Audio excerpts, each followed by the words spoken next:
नमस्कार, मैं हूं महक बिश्नोई और आप देख रहे हैं एएनबी न्यूज। आप लोग उत्तराखंड में आपका स्वागत है। नजर डालते हैं उत्तराखंड की खास खबरों पर। अपने दिल्ली दौरे के बाद अब सीएम धामी देहरादून वापस लौट आए हैं। सीएम ने अपने दिल्ली दौरे के दौरान पीएम मोदी से राज्य के विषय में की गई वार्ता को मीडिया से साझा किया। सीएम धामी ने विगत दिवस प्रधानमंत्री नरेंद्र मोदी से मुलाकात की थी। उन्होंने कहा कि प्रधानमंत्री नरेंद्र मोदी से पर्यावरणीय और अन्य कारणों से अटकी 44 जल विद्युत परियोजनाओं की मंजूरी के लिए दखल की मांग की। उन्होंने पीएम से अनुरोध किया है कि प्रधानमंत्री कार्यालय, केंद्रीय वन, पर्यावरण और जलवायु परिवर्तन मंत्रालय, केंद्रीय ऊर्जा और जल संसाधन मंत्रालय की बैठक बुलाकर परियोजनाओं की राह खोलने में सहयोग करें। सीएम ने भारत इंटरनेट के दूसरे चरण में योजना का लाभ देने की मांग की।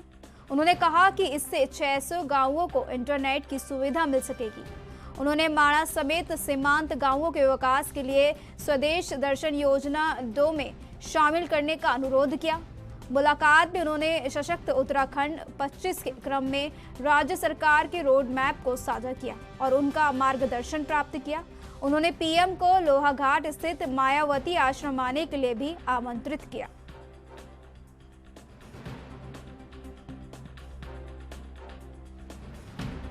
माननीय प्रधानमंत्री जी से चूँकि यहाँ की जो बहुत सारी जल विद्युत परियोजनाएं हैं वो लंबित पड़ी हुई हैं। 44 परियोजनाएं ऐसी हैं जिनके आने से जहाँ हमको हजारों करोड़ रुपए का निवेश यहाँ पर प्राप्त होगा, हमारे सभी को रोजगार के अवसर प्राप्त होंगे, आजीविका के अवसर प्राप्त होंगे और आर्थिकी हमारी बढ़ेगी। साथ ही साथ कुछ हमारे जैसी परियोजनाएँ जल्दी उनको होना है, सौंग डैम जैसी परियोजनाएँ हैं और हमारी बहुत सारी जो वाइब्रेंट विलेज उन पर स्वदेश दर्शन योजना के तहत भारत सरकार का सहयोग अपेक्षित है। सीमांत के क्षेत्रों में बहुत सारे स्थानों पर जो हमने पहले गांव के रूप में माननीय प्रधानमंत्री जी ने माणा गांव से सीमांत के सभी गांवों को पहला गांव की जो संज्ञा दी है, उन सभी प्रथम गांवों को आगे बढ़ाने पर और तमाम चीज़ों पर उनका मार्गदर्शन लिया है। देहरादून में प्रदेश के कृषि एवं कृषक कल्याण मंत्री गणेश जोशी की अध्यक्षता में रिंग रोड स्थित किसान भवन में Uttarakhand seed and organic production association की 91वीं प्रबंध कार्यकारिणी परिषद की बैठक की गई। कार्यकारिणी परिषद की बैठक में एसोसिएशन के सभी सदस्य और पदाधिकारी गण उपस्थित रहे। मंत्री गणेश जोशी की अध्यक्षता में हुई बैठक में पावरलूम स्थापना के संबंध में प्रबंध निदेशक उत्तराखंड को ऑपरेटिव रेशम फेडरेशन लिमिटेड प्रेमनगर देहरादून को धनराशि 50 लाख की वित्तीय सहायता उपलब्ध कराने का प्रस्ताव स्वीकृत किया गया।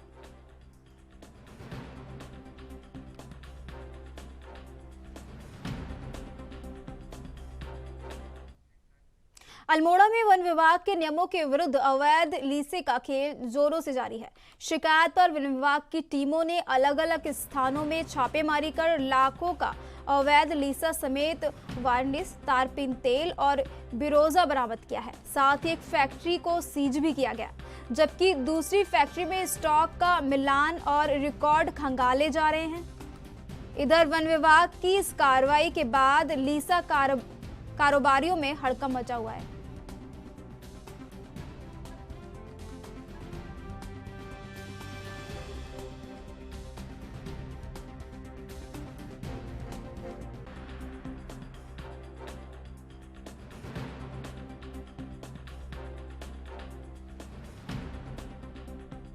जानते हैं, लीसे का बड़े पैमाने पर कारोबार होता है।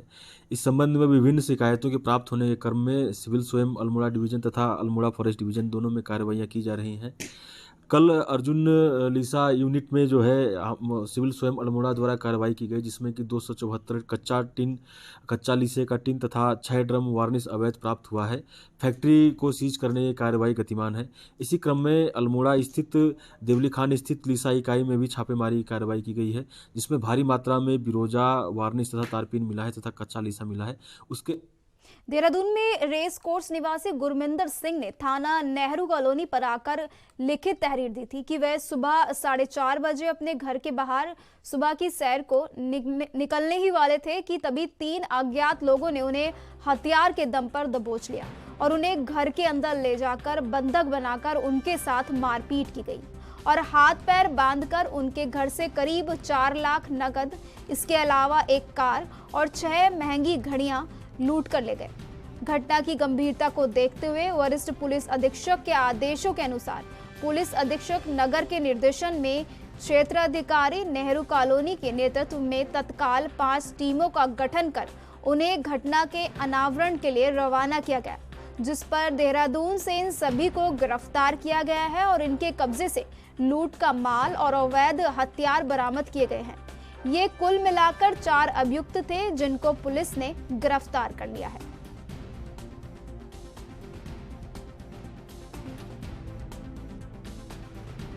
सरगना है और सुशील कुमार गुर्जर है। सुशील कुमार गुर्जर ने अभी तक दिल्ली में घटनाएं इसने करी हैं, यूपी में घटनाएं करी हैं। यूपी पुलिस और एसटीएफ उसके पीछे पड़ी हुई थी।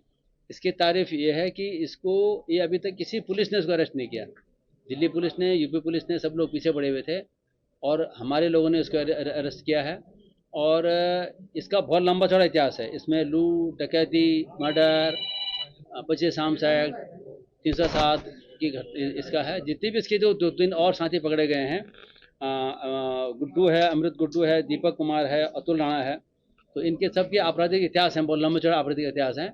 और इस पूरी घटना को सफल ढंग से अनावरण करने के लिए मेरी तरफ से 25,000 रुपया, DI साहब की तरफ से 50,000 रुपया और DGP साहब ने प्रसन्न होकर के पूरी टीम को 1 लाख रुपये की इनाम की घोषणा करी है। इसमें अभी एक विशाल नाम का एक बदमाश है जिसके अरेस्टिंग शेष है, उसको हम बहुत निकट भविष्य में बहुत जल्दी अरेस्ट करेंगे। बहुत अच्छा गैंग हमारी टीम ने पकड़ा। पिछले 16-17 दिन से हमारी टीम एक जोड़े कपड़े में गई थी और तब से दिन रात एक करके पश्चिमी उत्तर प्रदेश, हरियाणा, चंडीगढ़, तमाम जगह जा कर के इन्होंने पूरी दबिश दे करके, साक्ष्य संग्रहण करके। इस गैंग की एक खासियत ये है कि ये मोबाइल फ़ोन का इस्तेमाल नहीं करते हैं। और उस दिन जब घटना के दिन जब इन्होंने करी थी तो यहाँ पर एक वॉकी टॉकी का इस्तेमाल इन्होंने किया था। एक चाइनीज़ मेड वॉकी टॉकी आती है जो कि कम रेंज में काम करती है, तो वो वॉकी टॉकी का इस्तेमाल करके उन्होंने किया। और मोबाइल फ़ोन का इस्तेमाल करते हैं वो। हम लोगों ने सर्विलांस के माध्यम से लकीली एक मोबाइल फ़ोन हाथ लग गया। उसके माध्यम जीआरपी रेलवे ने यात्री सुरक्षा जागरूकता सप्ताह का आगाज देहरादून रेलवे स्टेशन से किया।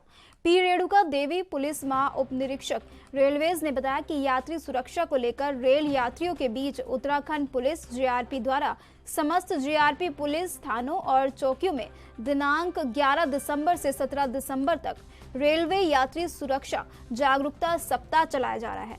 इस अवधि में विशेष चेकिंग अभियान भी चलाया जा रहा है। इसी क्रम में देहरादून रेलवे स्टेशन पर जीआरपी एवं देहरादून द्वारा प्लेटफॉर्म और प्रतीक्षालय में उपस्थित ट्रेन में बैठे रेल यात्रियों को बैनर, फ्लेक्सी बोर्ड और पॉम्पलेट्स वितरित कर यात्रा के दौरान सुरक्षा टिप्स और कई हेल्पलाइन नंबरों के बारे में जागरूक किया गया।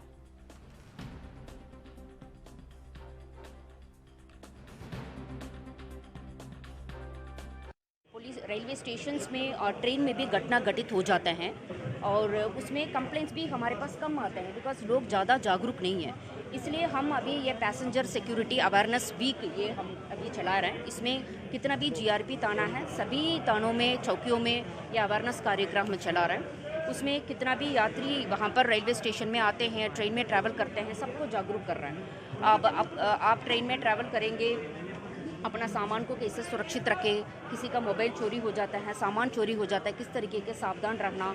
और जहर पुरानी है वो भी एक ट्रेन में बहुत बड़ा घटना घटित करते हैं। वो लोग कुछ खाने वगैरह खाने के लिए दे देते हैं, फिर उसके साथ कोई घटना घटित हो जाते हैं।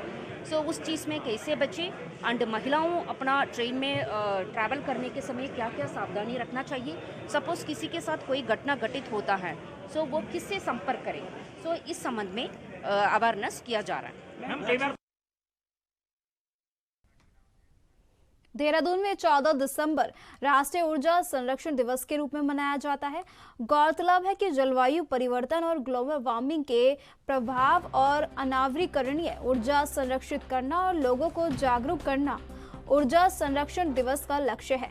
वहीं ऊर्जा संरक्षण दिवस के अवसर पर राजधानी देहरादून के ONGC कार्यालय में आयोजित कार्यक्रम में मुख्यमंत्री पुष्कर सिंह धामी ने प्रतिभाग किया। वहीं समारोह पर मेधावी बच्चों को पुरस्कृत भी किया गया। मुख्यमंत्री पुष्कर सिंह धामी ने अपने भाषण में ऊर्जा संरक्षण को लेकर अपना वक्तव्य दिया।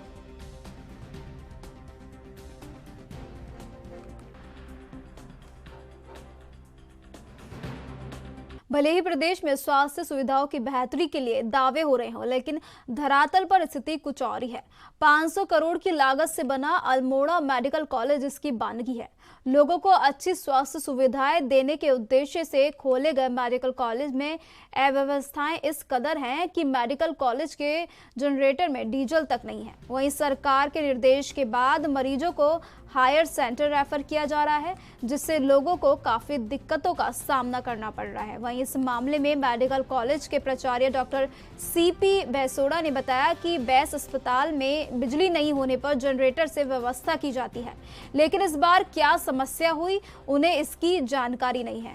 वे इस बारे में जानकारी लेंगे। मरीज को रेफर करने के सवाल पर उन्होंने बताया कि ऑर्थो की OT हैंडओवर नहीं होने के चलते यह दिक्कत हो रही है। जैसे ही ऑर्थो की OT हैंडओवर हो जाएगी तो फिर मेजर ऑपरेशन भी यहीं पर शुरू कर दिए जाएंगे।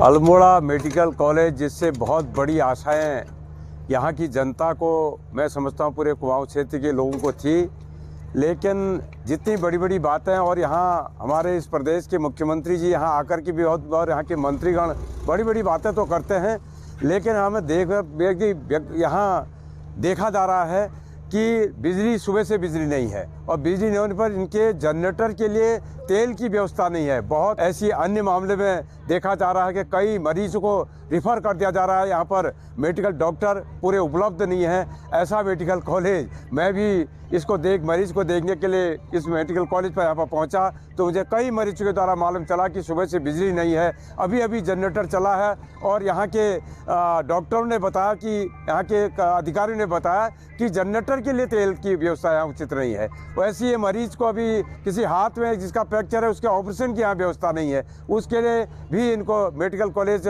हल्द्वानी को रिफ़र किया जा रहा है, ऐसा देखने में आ रहा है। तो मेरा मांग है, मेरा इस उत्तराखंड सरकार के माननीय मुख्यमंत्री जी से, माननीय मंत्री जी से मांग है कि ये मेडिकल कॉलेज, इस मेडिकल कॉलेज जिससे बहुत बड़ी आशाएं यहाँ की जनता को है, इसमें तुरंत इसकी व्यवस्था, समुचित व्यवस्था की जाए। अगर सपोज अगर लाइट नहीं होती है तो हमारा जनरेटर चलता है। इस तरह की क्या प्रॉब्लम हुई ये अभी मेरे नॉलेज में नहीं है, पर ऐसे डीजल की कमी तो नहीं रहती है, हमेशा हमारे पास में रहता है। अब OPD में क्या दिक्कत हुई इसके बारे में मैं पता करूँगा। उसमें थोड़ा सा अभी हमें दिक्कत है, बाकी हमारे सारे ऑपरेशन हो रहे हैं। ऑर्थो के जो मेजर ऑपरेशन है उसके लिए जो ऑर्थो की हमारी OT है वो अभी हैंडओवर होनी है हमें। जैसे ही वो हमें हैंडओवर हो जाएगी तो फिर हम जो मेजर ऑपरेशन है वो भी करने स्टार्ट कर देंगे। जी, हम लोग करीब 50 किलोमीटर दूर से यहाँ पे आए हैं और मैं अपनी मम्मी को लेके यहाँ आई हूँ, और हम यहाँ पे जल्दी आ गए कि हमको यहाँ पे जल्दी हम लोग पर्चा लगा लें और ताकि हमारा फटाफट काम हो सके तो हम वापस लौट जाएं, क्योंकि 2-2:30 बजे हमारी गाड़ी वापस जाती है। तो यहाँ पे हम जब आए हैं तो यहाँ पे देखने को मिला यहाँ लाइट नहीं है, हमारा पर्चा नहीं कटा। उन्होंने बोला कि आप एमरजेंसी में जाओ, एमरजेंसी में पर्चा काट के आप दिखा लो। एमरजेंसी वालों को दिखाए तो वो बोलते हैं कि सुई लगा दो, बिना जांच कराए, बिना कुछ कराए सुई लगा दो। उसके बाद वेट किया है बहुत देर तक, तो इनका कोई व्यवस्था नहीं है। उसके बाद डॉक्टर आए हैं, डॉक्टरों ने बोला कि आप जनरेटर स्टार्ट करो कि हमको पेशेंट को देखना है। तो ये कहते हैं कि हमारे जनरेटर में तेल ही नहीं है। अब बताइए कि जनता क्या करेगी, इतनी दूर दूर से जनता आई है, 50-50, 100-100 किलोमीटर दूर से जनता आई है, गरीब लोग आए हैं, है ना। कि इस अस्पताल में हम दिखाएंगे ये सरकारी अस्पताल है, लेकिन यहाँ की व्यवस्था इस तरीके की है कि इन लोगों के पास जनरेटर में तेल डालने के लिए इनके पास साथ पैसा ही नहीं है। तो क्या जनता खुद तेल लेके आएगी घर से? अगर ऐसा है, ऐसा ही प्रशासन चल रहा है तो बताइए कि हम लोग कहाँ जाएंगे। यहाँ सुनसर से आए हैं, यहाँ 1-1.5 घंटा तो हो गया वैसे ही, और कोई व्यवस्था यहाँ है नहीं। कभी कह रहे लाइट नहीं है, कभी कह रहे वो नहीं है, कभी ये है। क्या बोल रहे लोग? लोग कह रहे लाइट नहीं है, और कोई अंदर से अपना पर्चा कटवा के ले आ रहा है, और कोई लाइन में लगे हैं 1-1.5 घंटा। अल्मोड़ा जनपद में कूड़ा निस्तारण को लेकर जिला प्रशासन ने कवायद तेज कर दी है। विकास भवन सभागार में तरल और ठोस अपशिष्ट के बेहतर प्रबंधन हेतु एक जनपद स्तरीय गोष्ठी का आयोजन किया गया। स्वच्छ भारत मिशन और शहरी विकास विभाग के तत्वाधान में निकायों के अधिकारी, जिला पंचायत, राजस्व विभाग समेत अन्य संबंधित विभागों द्वारा प्रतिभाग किया गया है, जिसमें न्यायालयों, राष्ट्रीय हरित न्याय द्वारा दिए गए आदेशों, प्लास्टिक वेस्ट मैनेजमेंट अधिनियम के प्रावधानों के बारे में विस्तार से जानकारी दी गई। इस दौरान प्रतिबंधित सिंगल यूज प्लास्टिक के खतरों के बारे में और इसके विकल्प के तौर पर प्रयोग की जा सकने वाली सामग्री समेत अन्य ठोस अपशिष्ट से संबंधित अन्य प्रावधानों के बारे में विस्तार से जानकारी दी गई।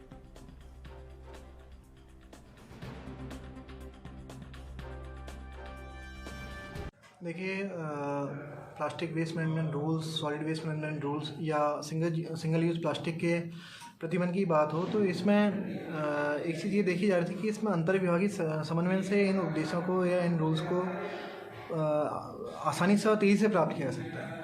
तो इस क्रम में शासन के आदेश और जिलाधिकारी महोदया के निर्देशों के क्रम में आज विकास भवन सभागार पर नगर पालिकाओं, जितने स्थानीय निकाय हैं, जिला पंचायत है, हमारे राजस्व विभाग के जो अधिकारीगण हैं, तहसीलदार महोदय हैं, वो लोग आज उपस्थित हुए हैं और एक संगोष्ठी का आयोजन यहाँ किया जा रहा है, जिसमें इन रूल्स के में जो ड्यूटीज़ हैं संबंधित विभागों की, उनको लेकर विस्तृत चर्चा।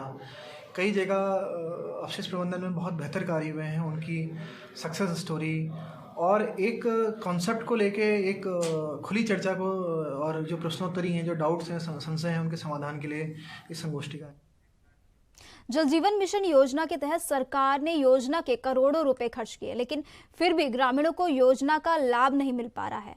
अल्मोड़ा जिले के विकास खंड सल्ट से महज 8 किलोमीटर की दूरी पर स्थित ग्राम सकखोला के गांव के ग्रामीणों को भले ही जल जीवन मिशन योजना के अंतर्गत गांव के कनेक्शन तो मिल गए हों, लेकिन ग्रामीणों को पानी नसीब नहीं हो रहा है। यहां के लोगों को कई किलोमीटर पैदल जाकर पानी लाना पड़ता है। यहां के ग्रामीणों में विभाग के खिलाफ भारी आक्रोश है। फिलहाल खबरों के सिलसिले में मेरे साथ इतना ही और तमाम खबरों के लिए आप बने रहिए ANB न्यूज़ पर। धन्यवाद।